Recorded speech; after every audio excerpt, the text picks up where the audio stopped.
and into the grain. Strong is the shoulder that moves to the time. Here is the land it can break. Work till your muscle bound all night long. Work till your muscle bound all night long. Gotta work till your muscle bound all night long. Gotta work till your muscle bound all night long. Ha! Tough is the leather that's strapped to my skin. Strong are the bonds that we sing. Work till your muscle bound all night long. Work till your muscle bound all night long. Gotta work till your muscle bound all night long. Work till your muscle bound all night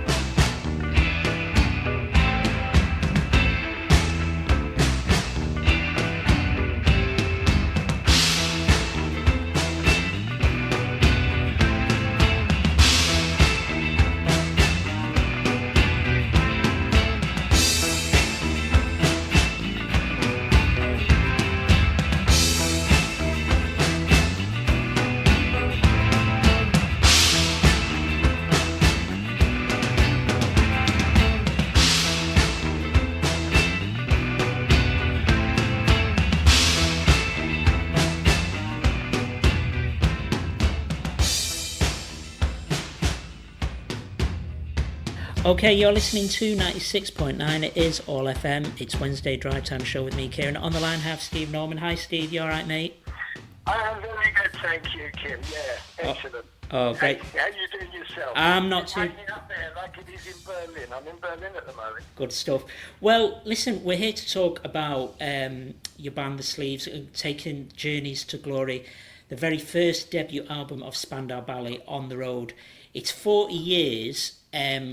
I'll start off with saying, does it feel like 40 years to you when you look back, or is it just like it can't be, the way I do? Do you know what? It does. Yeah. Well, I know, the older you get, the quicker time flies. I think we all realise that as we get older. I have to say, it doesn't seem even 42 years, because it was 42 years over 42 years ago. Right. Since we released that. Well, it's about 42. Cause, it's... When I think about it and listen to all the tunes afresh again, it seems so... It doesn't seem that long ago. It's a lifetime away. Yet, I listen to them now and they sound fresh still, because I don't listen to, my old albums and... I like to get... I think once you really sort of... completely immersed in a project, you get away from it for a few years, and then go back to it and go, oh my goodness, you see it out of context a little bit more. But I think some of the sounds have dated, but surprisingly, most of them haven't. In fact, I think they're quite relevant these days. A lot of bands are, emulating the sounds and the synth sounds and the effects from the 80s. The reverb, gated reverb on the drums, that kind of stuff. I don't know, the EDM has picked up a lot on it. Bands like 1975, they really have nailed that 80s sound with a great bunch of songs as well. So, yeah, I don't like to be nostalgic, but I've got a smile on my face doing this. Well, I think it's like you said, that the songs are timeless as well, because especially... like you said, when you look back on the 80s period, the production, like you said, can look a bit outdated stuff. But I had the channel on one day kind of thing, and it was playing one of my favourites, Cut a Long Story Short, do you know what I mean? And it was just like, wow, do you know what I mean? This is still sort of timeless. It's a song that could have been still recorded sort of yesterday. But, it's... I think, for me, I agree with you. That's one of my favourites, that one, and... The joint number one, I mean, I love all the sort of latter stuff, I'll Fly For You, but that sort of in-your-faceness and edginess and danger that those early tracks sort of had, that stirs up something in me, and it's a bit like always sort of akin it to, say, Iggy Pop and the Stooges. You know, it's in your face straight away with that edgy, spiky, cutting guitars and that. You know, really choppy guitars. I used to play really choppy. Definitely. I think it's got that, to cut long story short. It's got heavy compression on it. As soon as you get it, it's bam, right in your face, you know, compressed an awful lot. That's a technique, it's a production technique. And I agree with you. I think it still stands up to it now. In fact, the sleeves, we're probably, with Spandau, we played it recently when we were performing together, and we've still got that edge. We've kind of grabbed a little bit more back with the sleeves. My son is the bass player, and he's got that attitude that I had. Not that I don't have it now. Back in the day, but, so it's great. It's great to perform, you know, the old tunes, especially with my son on stage, my partner there as well. Brilliant. Yeah. So, this has been rescheduled as well, hasn't it? Because wasn't it supposed to sort of like do it in February, but you weren't able to sort of take it on the road, you know, with... I noticed back in last September, people weren't sure. September, then October, I thought, you know what? Nigel even just he was meant to go out into February as well. And I noticed he moved his tour, and I because of COVID, and we weren't sure if we were going to go into lockdown again. And also, this is a problem we still have. Ticket sales are low generally. Everybody is saying it. You know, people are pulling gigs left, right, and centre because of the cost of living, and because, you know, there's not people haven't really got on their feet as much as they love going out. It costs a fortune now to go out, and even to get there, of course, and back.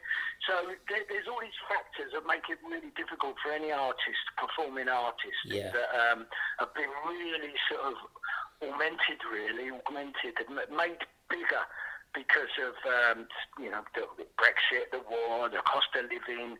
It's terrible. We're in a bad old state. But then what do you do? And of course, we've got to work. And also, people want to escape from that as well, from that position that they're in.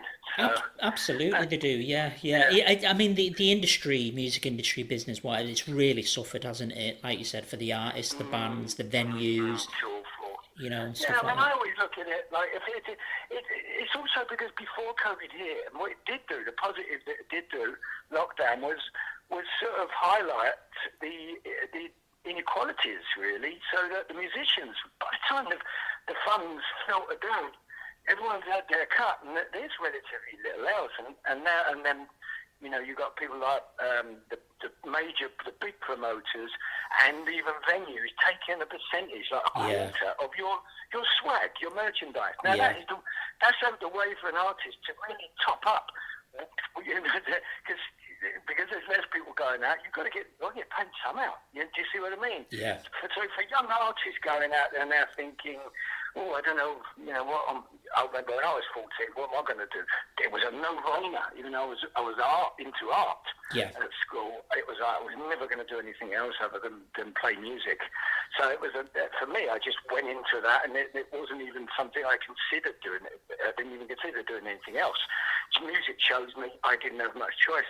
But these days, you would think if you're about 14, you think, well, what should I do? Should I go into this side of the arts, or should I go into music? You know, live performing. You wouldn't, I don't think. It's just so. Yeah, it's a shame, isn't it? You know. Yeah. So where are we going to get the next sort of Stings and, you know, the Ed Sheerans of the future? Where are they going to come from if there's no incentive to get into the industry? It's a shame. Yeah. But, you know, things go around the circle, so hopefully we'll come out of this. And COVID did actually highlight disparities along the line. Oh, absolutely, yeah, it did, affected everything. Well, that first album, what are your memories of, like, making that very first album? Was it an album that was done quite quickly? Was there a long process to do? Was there a lot of takes to do on tracks and stuff like that? And, you know... Yeah.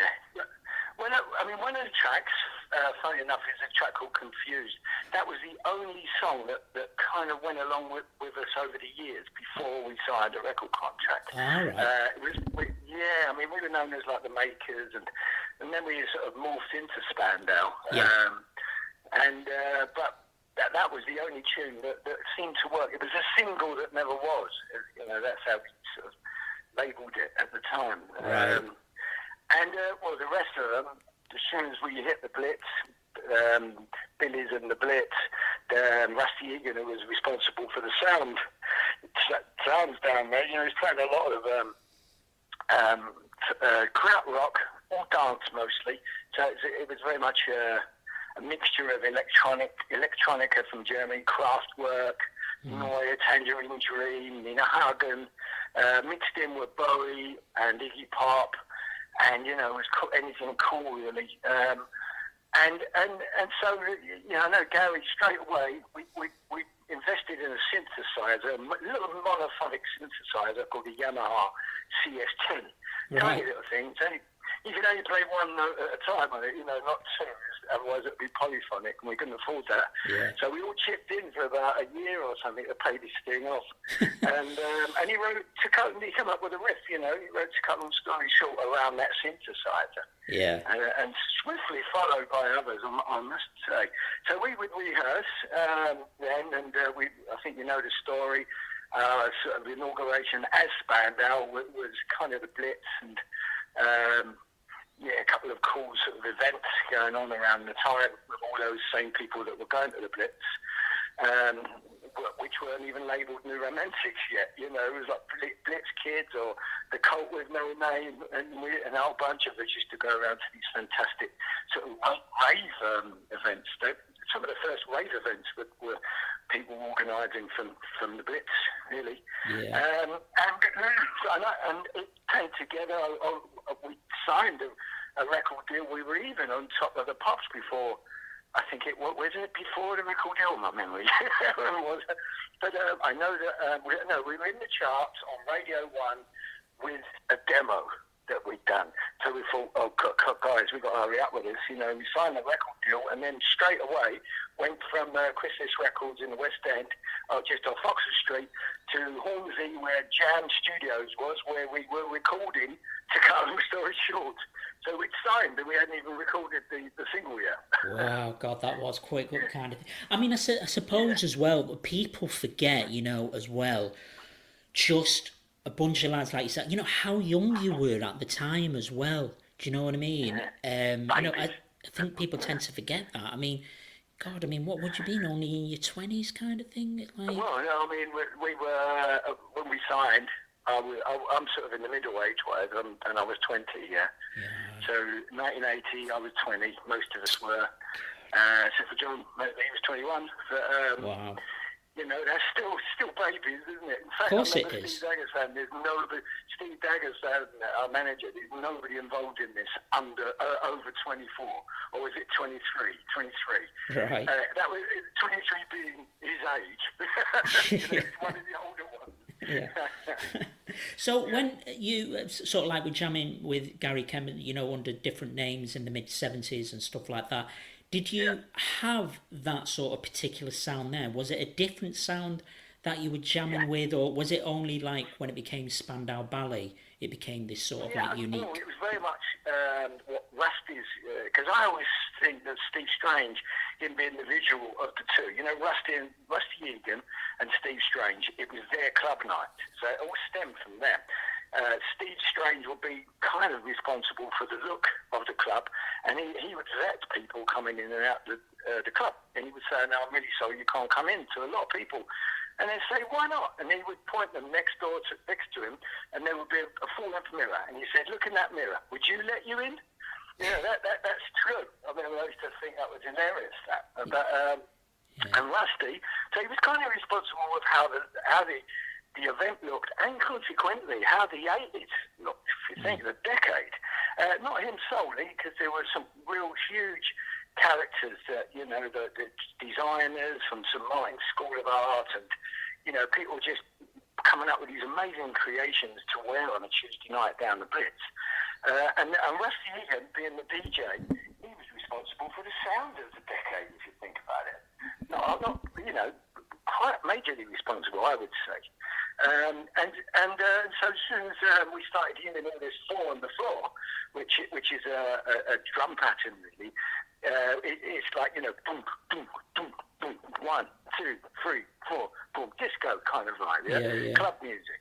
So that's when we changed to that, once we started hearing it. And we became more of a dance band, whereas and people would dance to our stuff, as opposed to before when we were kind of like on the coattails of punk, and we were very much we're into melodic songs. I was writing as well, along with Gary, and we shared the songwriting prior to signing. Biggest mistake ever made, I think, stopping writing at that point. But before that, it would be sort of boom, gak, do, gak, do. It'd be a rocky sort of groove. Yeah, yeah. So the groove totally changed. It went full on the floor, dance, disco kind of beat, with our guitars and synths and what have you on kilt on top of it. Well, I mean, you very much it was, yeah. I mean, you definitely invested your money in the right way as well, like you said, because you probably at that time wouldn't have had much money, kind of thing. But you know, in as regards to getting that synthesizer, and you know what I mean, because it paid off for you. We didn't have any money. That's right. I mean, I think Steve Dagger was borrowing off of his parents at the time. You know, There was a lot of that going on, just to really. To keep us afloat, and as soon as we got interest, this is just prior to signing. You know, we had a residency at a club in Saint-Tropez called the Papagayo Club, and we played 2 sets a night for about 2 weeks, I think it was. Of course, we couldn't believe it. No one had been been away really, most of us. And and all of a sudden you're going to Saint-Tropez. It's absurd. I think the furthest most of us have gone once for those Bournemouth bank holiday weekends. Yeah, Margate or something. Fish and chips in Margate. We should do that Brighton as well. Yeah. And so all of a sudden we all piled in. I think it was 14 people, all the equipment, all the clothes and luggage, and a few lights. And we all got in like one of those, is it a Toyota Hiace or Volkswagen or something? Hiace, tiny van, camper van. We all got there in the end though, and back in one piece just. So all that is character building and set us up for the future. You know, but when we got back to the UK, Steve Davis' mother had a whole string of messages that had come in on the telephone, because there was no. You had to write down the messages. I don't even think there was answering machines. Mobiles. And while we were away, there was a very important sort of contemporary youth culture program called 20th Century Box, presented by Danny Baker, and Janet Street Porter was behind it. And it was highlighting up-and-coming artists in whatever field of art. It was about youth culture. They chose us as this up-and-coming band that is sort of making waves. So that was actually on TV, London Weekend Television, while we were away. So when we got back, all these messages that were on Steve Dagger's mum's pad when she wrote it down were all the major record companies of that time in the UK, and every one of them wanted to offer us a deal. Wow. So everyone was after you. Confidence to borrow a bit of money until we did sign eventually. In fact, they all actually said, "Listen, if you sign with us, we'll cover it anyway." Brilliant. So we had a guarantee that it was going to be covered. I mean, you seem as well as a band. That's always sort of like got me as a fan. It's like the confidence you had as well, and just the way you really knew, sort of, you guys, how to market yourselves with a certain image as well. And you wasn't sort of like, "Oh, should we do it?" You was just like, "We're going to do it. This is how we look." Do you know what I mean? Because I think that was because it was a real talking point. It wasn't just about the music as well. It was the image that came with it. It was like, wow, look at these guys, you know. And taking control of their own destiny, which no one did. Yeah. And rarely do they now. You know, they haven't done for ages, really. It's kind of what they call a bunch of suits in a room, picking a band and putting them together. Yeah, we come from like the ground up. We were all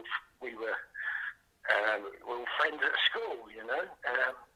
So that's how it was at the time. It's not only we're gonna do it, and that's it, and this is it. And there was a complete and utter, not just us, but everyone in that club at the time. I know we were most of the time drunk and what have you, but whenever you get into that club thing. You say you're going to do this, and we're going to take over the world. You forget about it the next day, and your headache. You know. What I know. mean? Everyone seemed to carry on and carry out those plans that they sculptured in the club, talking at the top of the stairs at the 100 miles an hour. People from there were just creatives that went on to do great things in various sort of various of the arts, or some people just wrote about it, other people took pictures about it, so, and a lot of others, if they didn't form bands like Boy George, they would I don't know, construct some other way of being creative. It was full of creatives. It really was, and everyone felt invincible. That is a feeling. I always remember it. This is it, and move out of the way. We're coming through. Yeah, I mean, I watched a documentary recently on the Sky Arts channel about the Blitz Club and stuff like that, and obviously, it just had so much going on. It was obviously such an icon. I mean, obviously it had an impact on you as a band, kind of thing. But do you sort of like owe that club a lot as regards to sort of how significant it was to you as a band? Because it's just interesting, because there were certain people on there like Marilyn. I was like, I didn't need the Blitz because I was like this way before the Blitz, you know what I mean? And stuff like that. So how do you feel on it, kind of thing? Do you know what I mean? Well, I mean, that sounds like, it's sound bites, really. Of course, you needed something like we needed, a sort of springboard and a bedrock, and that the Blitz really was. It was a creative environment where we were allowed to sort of fester there, and actually nurture and grow and find like-minded people. And there's safety in numbers, and there's no one wants to do things on their own, and rarely do they. Excuse me, unless you're David Bowie, but even then he had the Skydivers for Mars in the early days. So I think everyone needs you need to safety in numbers thing. Of course it was important. The Blitz was, it was a hive of creativity. It's all very well doing it in your bedroom, but how are you going to get it out there unless you go and talk to people about it, and then can reaffirm that you're not barking up the wrong tree, that you really, there is something to wanting to look like Marilyn Monroe. Yeah. Of course, when he was doing it in Billy's, I remember, there's very few photographs and photographic evidence exists from Billy's. There's not even much from the Blitz. But what there is there, you can see, like, Boy George, so young. It's like, there must be, it must be 20, 21, they were quite young, looked like babies, and Marilyn experimenting with makeup. You can see the geisha look on Boy George just slightly coming together, not there yet. Yeah. With the help of people like Kim Bowen, though, she helped out. I'm sure she helped out both of them. She certainly helped out George, and and other people would help with the dress, but they're highly creative, them too, and Marilyn as well. But it doesn't surprise me that Marilyn says he didn't need anybody. It doesn't surprise me. Well, it was mad because it was interesting for me watching it, kind of thing, because I'm sort of like, but I'm 47, so around that time, You're young though, I'm a baby, kind of thing. Well, so. Yeah, it was interesting, but and there's a lot of stuff that I didn't know Bowie came to the club, David Bowie. Do you know what I mean? Because I can imagine like people were like, "What? Bowie's here? Bowie's?" What I mean? Well, let me tell you about that, because we heard he was going to come down. Right. Steve told me. Steve said Bowie's coming down. So and then a sort of consensus was then, I'm not going over there. No, we don't need Bowie anymore. We've got our own thing going on there, but you have to bear in mind those nights were called Bowie nights when Steve and Rusty first put them on. It was called Bowie night, and then they had to get rid of that. The reason being because Bowie was the master of reinvention, really. Camouflage. Incredible. So we can be heroes just for one day. That absolutely applied, and that one day was Tuesday night down the Billies or down the Blitz. And then you'd wear something else the next day, or certainly the next time you went down there. So, but when I remember saying, "Oh, you know, no, I'm not going to see him," and everybody is, "No, I'm not going to." As soon as he came in, everyone just went to him like moths around a flame. Yeah, I can imagine.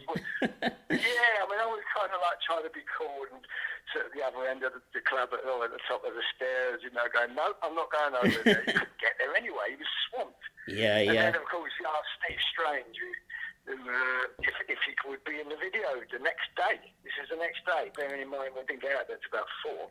And then I think he just went home, grabbed something to wear in the video, and a couple of other people that were in the club there got asked as well. Yeah. That was the next day they filmed Ashes to Ashes. Ashes to Ashes, yeah. That's right. It was the very next day, and Steve, he told me, he said, "Oh my God, I didn't sleep at all." He was so excited, but you know, he was very hungover as well. I think he was celebrating before he'd even done it. You know, just meeting Bowie. Yeah. So when you see him, and he really did bend down and pick up. He bends down and picks up his cape, his That's right. dress thing. Yeah. He said he did that. He did do it once, and then to stop treading on it, and the director, was it Mulcahy? I think it was Russell Mulcahy, wasn't it? But and he said, "That was great. Do it again." And so he did, and that's where that sort of main bowing thing comes from. Well, it was amazing. I mean, I remember that being number 1 as a kid, but it was kind of weird as a kid because the video absolutely freaked me out. It scared me to death. I mean, now when I look back on it, I think, wow, what an amazing, you know, piece of artwork it was. But you know, as a kid, I was like, oh my gosh, this clown is scary. Oh, it's I mean, in fact, maybe some of that scariness comes from the sky was black, wasn't it? Yeah. Because you could. It wasn't even done that at the time. You couldn't do that, technologically speaking, with video. And they managed to get it done. That was the first time it was done, I believe, on the Ashes to Ashes video. Oh, wow. It is scary, really. Well, I want to say as well, like you, as a musician as well. I mean, you really put with your with the Spandau Ballet tunes and you know stuff like that. You really gave your sort of signature on it as well, as opposed to being a great, like with the saxophone and stuff like that. I mean, when you were, because you just seem to be, I mean, not just the sax, with the guitar, the synths and stuff like that. Were you always like that as young age kind of thing? It wasn't just the one instrument for you. It was just like, I'm going to do that. I'm going to do that. You know, I mean, you're doing the singing as well. So, you're really multitasking. Thank you. But the thing is, it's not that I want to play all these things. It's just I get bored of just one of them. Yeah. So I originally wanted to be a drummer, and then swiftly realised, I could play them. A friend of mine at school had a top-of-the-range Premier kit in his bedroom. I think his parents had a bit of money. So I went round there, and I was playing along to the Yes album and things like that, and Pink Floyd, Shining and Crazy Diamond, I remember that. So I had I had the technique, I think, or at least I had enough there to develop. Yeah. But I couldn't afford a kit, and we only had a small sort of council flat right at the top, so that was out. And I just looked around for something else, and guitar, right, that's good. Then got into writing the Gary, like I say, in the very early days, second half of the 70s. And then, that's all right, we were going a bit more in the clubs. Latin sort of was creeping in. So you had Blue Ronda La Turk and, various other bands. We then were into our second album, and I thought, right, I'll get some congas, because that will satisfy my urge for rhythm, if you see what I mean, hand-on percussion. And I have to say that is a really big thing for me now, like congas and bongos, hand percussion. Yeah. I do that live. Me, Jack, my dear old mate, he's in the band, sleeps, and we always have a battle with the bongos, a bit of Latin fury there and jumping around. It's great, and it's like playtime for me and him. We absolutely love it. And then and then I thought, I'm missing the guitar, and Gary had slipped in there and started playing lead and rhythm. So I thought, right, I see what you're doing here, you sneaky so-and-so. So I thought I'll pick something else. Yeah. And I did. I looked around, I thought sax. Nearly was a trumpet.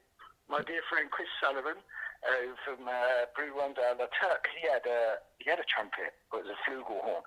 and I could play a couple of notes out of it, you know, and I thought, well, I could get my lips around this.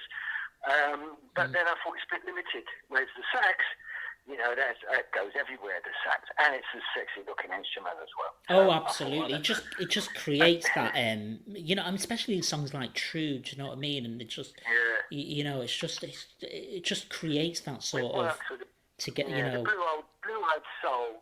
Sort of, and I think, you know, I'm not playing my own saxophone here, or my own trumpet, I should say. But you know, I think part and parcel of me picking that sort of pushed Gary into writing those tunes. You know, I mean, I was less than a year after picking the sax up, and I recorded the True album with it. You know, so, but I'm not. Yeah, I guess that is blowing my own trumpet, but it's just something I find easier than most. You know, I don't find it easy to write songs like Gary does. yeah. See what I mean? Well, I mean, also as well, you know, you've worked with so many people as well, it's like Earl and stuff like that, and like the great producer, one of my favourites as well, like sort of Tony Visconti as well. I mean, for example, how's that had an impact on you working with people like that, and have they sort of like, you know, when you've worked with people like that, have you sort of like grown and I'm thinking, oh yes, that I've, you know, I'll do, you know what I mean? How's that sort of had an impact on you as a How musician? does it feel? Yeah. Oh, it's huge for me. I mean, I'm you know, I'm not. I wouldn't say I was exactly a fanboy, but I still think it's important to stay being a fan if you are, and admit it. Yeah. You know, and I with Tony Visconti, he was my favourite producer. Way before I ever met him, when I was a kid. Yeah. Get It On, you know, Get It On Oh, by T-Rex and just all brilliant. that stuff. Oh, Yeah. it was amazing, wasn't it? Yeah. And it really, that bottom end, and it sounds so great. Yeah. The vinyl, Yeah. that vinyl of Get It On sounds so great. I remember I told Tony this, I had this big old 60s stereogram. It was one of the first stereograms ever, and you had to keep replacing the needles. And I had this thing, and I had to get rid of it. I got rid of it in the sort of early noughties, really, and because I was moving around too much, and I carried everything around me around the world. And but I thought I want to Get It On and have that as the last record. And I went to put it on. I ran out of needles. I was so disappointed. I remember telling Tony. But you know, having met Tony because of Holy Holy. Yeah. You know, I helped to form that, for Willie Wobbensy, really. He's the drummer of the Spiders. He was the only surviving member then, because sadly Trevor Boulder was going to be part of it, and he passed just before we sort of we formed it, really. So that was, after a little while, we toured, myself, James Stevenson from Chelsea, loads of other bands. You know, it's very incestuous, all these people, everyone works with each other. And Woody Woodmansey, and then Bowie knew about it, David Bowie, and he never, you know, through his own site, through his own personal, the official site, he made sure that he promoted Holy Holy, which is a great thing, even though he never said anything about it. He promoted it because he thought it was a good thing. And then, of course, Tony got wind of it. He heard about it and jumped on board. And we went on tour. In fact, I wrote a song. I was pretty proud about this, him being my favourite producer. I wrote a song called We Are King and produced it. He even sang with it, I think, yeah. And he put bass on it. Oh, So wow. even though we haven't met, he sent it from America. He put the bass on and sent it back to me. Brilliant. And I was going to, you know, can you just do this tone and that? And Yeah. wow. And we eventually went on tour, and we've done quite a few things together. It's really, it's great. It was so wonderful to have my name on the same record as him, being the songwriter and that, and him being, you know, the bass player. So I was really proud about that. I guess the other icing on my, if I am a fanboy, is I would have mentioned Iggy Pop, haven't I, there? I got to perform with Iggy Pop a few years back. Wow. And that was incredible, right at the end of his festival set. And I don't know, I can't tell you the introduction, because it's a bit rude. But, Yeah, you know, you can let's not imagine. go there. I was so proud of that introduction. I can't tell you. It's brilliant. Yeah. So anyway, let's chat about your band as well, like the Sleeves. So how did this sort of come about? Who approached who and kind of thing? And I mean, I know you got your lad in the band as well. What's that like having your son in the band? Oh, well, that's just amazing. He's got to see how his first stuff. He's a brilliant bass player, but he's more interacting and directing and filming, editing, all that stuff. Right. He's well creative, and he just does that all the time. He's got a studio and just green screen and whatever, you know. And but I mean, going back to why a band. Start at the beginning. Over the years, many people said to me, "Why don't you get your own band?" Because Spandau are just not working enough, you know, obviously. And I was a bit sort of terrified, if I'm honest. I just thought, you know, that I wouldn't know what to say. Yeah. You know, can I sing lead? I've always sung backing vocals, but never taken any lead. And I don't know, it was just a bit daunting for me. I didn't have much confidence in that idea. But then after a few years, I kind of got convinced and put together it was going to be an acoustic thing, and started to do it and realised, oh my God, you know, not only do I not have a problem talking on stage, you can't shut me up. I have a problem stopping talking. Yeah. If anything, but the reason for getting the band is, you know, it could be the Steve Norman band, but I miss Spandau. I miss that camaraderie in the band. Yeah. I'm not interested in just being all about me. I like to have, I like to share the limelight. You know, I do the majority of the work, of course. It all comes through me. But now I delegate to various people like Joe Beckett, who's my dear friend, who's a percussion player, like I say, and keyboards, and he does a lot of programming up front. And I've got other people like tour manager that look at all that stuff. You know, I just delegate around. But in answer to your question, I would hate to do it all on my own. It's not all about me. I'm not interested in that. You know, I don't think my ego is that big. I think, because I think people who do sort of go sort of their own way and very sort of solo on their own, they do miss that gang mentality, you know, and having the fun on the road with the people and stuff like that, and sharing and stuff like that. So I get that. Taking the mickey out of each other. And all that, you know. Yeah. I think I'd be the same, you know, if it was me, because I couldn't just get used to, but you know, I'd feel a bit maybe isolated or kind of thing, you know, and lonely. Yeah. Lonely, I would. Yeah. Absolutely, yeah. So, and that's what we have such fun. Yeah. And I think that sort of Mickey taking, Spandau, that was rife in Spandau. You couldn't put, if you put a foot wrong, they'll be all over you, you know what I mean? Yeah. But it's character building, and I used to look at it like, well, I used to get the brunt of a lot of the jokes, but then I realised they love me. Yeah. It's really absurd. Yeah. I'm not a needy person, but Yeah. you know, I was quite happy to sort of be the brunt of the jokes, because you know.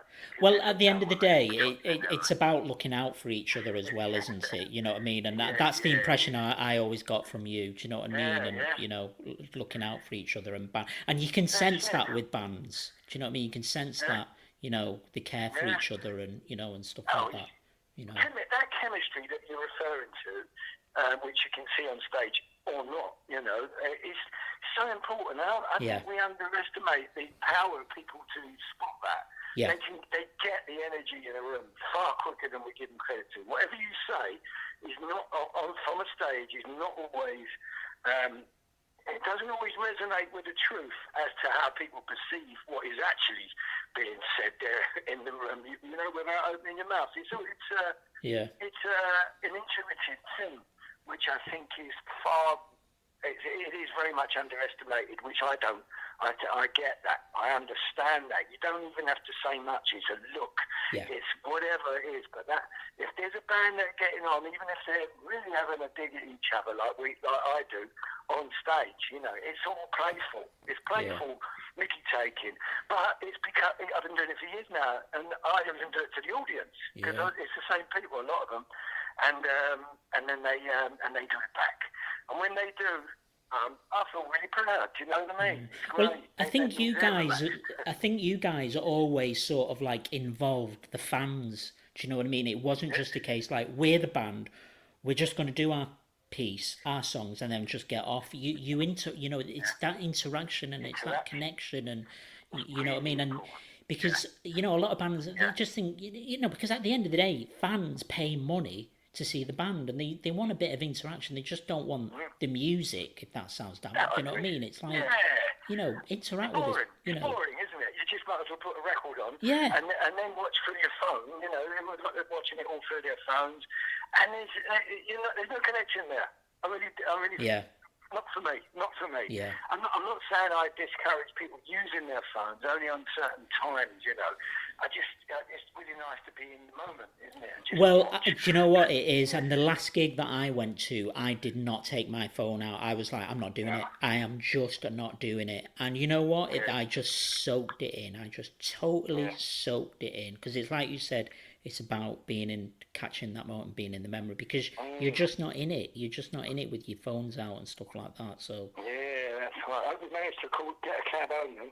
Having You, trouble with that, you well, know. yeah, definitely for that, yeah. So anyway, you're taking the debut album on the road with the sleeves, Journeys to Glory. It's going to start off Friday, the 30th of September, at the end of this month at Wokingham, a place called the Whitty venue, and it finishes Monday, the 31st of October at Lancaster Grand Theatre. So then November. Well, you're doing one more date in November, aren't you? You Zurich, is it? You're travelling to Zurich, yeah. 15th. So we're going to Zurich, and we're also going to, not all of us, but I've got a couple of things in, one of them is a show, one of them is like a Q&A in Toronto. So going out there in November as well. Oh, right, Then cool. then I have my usual sort of Holborn Pizza Express live gigs. I mean, they're really great. The Holborn, do you know about these Pizza Express live? It's all about stage. It's not about pizzas as such. You know, there's no serving when someone's performing. Yeah. And they go down a storm. Everyone has now realised that these are great. You've got a stage. So whatever you want to put on that stage, whether you're a football pundit, you know, get a load of people down there, take a break in the middle, and they start serving again, and then go back for the second half. But I've been doing that for years, and it's kind of become my spiritual home. Not many people, it doesn't fit many people, but, you know, I do like 2 or 3 on the trot, Yeah. and do it twice a year. So Yeah. that's in December. That's the usual Christmas shenanigans, and and then you know, I had that in May as well. And things are starting to come together next year. I'm also very much into another project of mine, the 80s Pioneers, All right. with my partner. Yeah, and so that's you know, I'm producer on that. I'm the MD, musical director, and I really it's a collective of friends of mine. So I will ring a lady, Carol Decker from Tapau, Paul brilliant. Young. He's done a few. Let's see, Nidja. I think he's up for it again for next year. It was called off. We were just building on this, and it was called off for lockdown and COVID and all that. So Yeah. I'm now sort of picking it up again, and I love doing that. And I'm on stage all the time, and you know, I don't take the spotlight, and that's just my bit, of course. Yeah, of course, yeah. Nick Van Neen from Cutting Crew. He's a regular. Mark Armand, Jamal, got a real list coming together now. Oh, brilliant. So, It's not a band formation. It's a collective. It's an umbrella. And Right. as opposed to, I would get people call me and say, "Have you got so and so's number?" And then me and my partner said, "Bring it for. Why don't you do it yourself?" You know. yeah. So So, I do, and of course, yeah. so we can expect something like that for next year. Did you say you're going to be taking that off? Definitely. We just Cool. done one. We just did one in Munich a few weeks back. Brilliant. With Carol Decker and Nick Van Eet. And yeah, that was fantastic. It's always quite a few thousand people there. It's a festival vibe, you know. Cool. Yeah. So how will you be spending? I presume you will be resting Christmas Day, not right, stuff like that. How do you spend your Christmas Day? How are you going to be doing that? which is not I'm long not away. sure where we're going to be. Yeah, that's true. It's weird, you know. It's going to be a weird one this year. I don't think people can afford Christmas, can they? Oh, So I worry for them, really. I really think a lot of people are going to be suffering and freezing, you know. For me, I like Christmas as in it because people are nice to each other, and I just wish it would be like Christmas all year round. all the time, I know. Yeah. So I do love the Christmas cheer, very much so. Okay. I don't mind where I am. Brilliant. Well, listen, Steve, thank you so much for chatting. So, best of luck with the tour. I'll remind people again, it starts off the end of this month, the 30th of September at Wokingham, finishes the Grand Theatre on the 31st of October at Lancaster. And on them dates, you play in Guildford, Norwich, Brummie, Southend-Sea, Brighton, Altrincham, Darlington, Edinburgh, Lytham, St Anne's. So I'm going to try and get down to the Altrincham one. I think it's the St Bowden Rooms, because I've heard fantastic reviews about that Bowden Rooms as well. Great. So we've done it. The Bowden Rooms, I played there before. right, it's okay, great, okay, And all those dates are actually on my website, stevenorman-official.com. okay, brilliant. All right. Lovely speaking to you. And you, Steve, Really you is. take care. God bless. Have a great tour and have a great Christmas. Bless you, man. God bless you.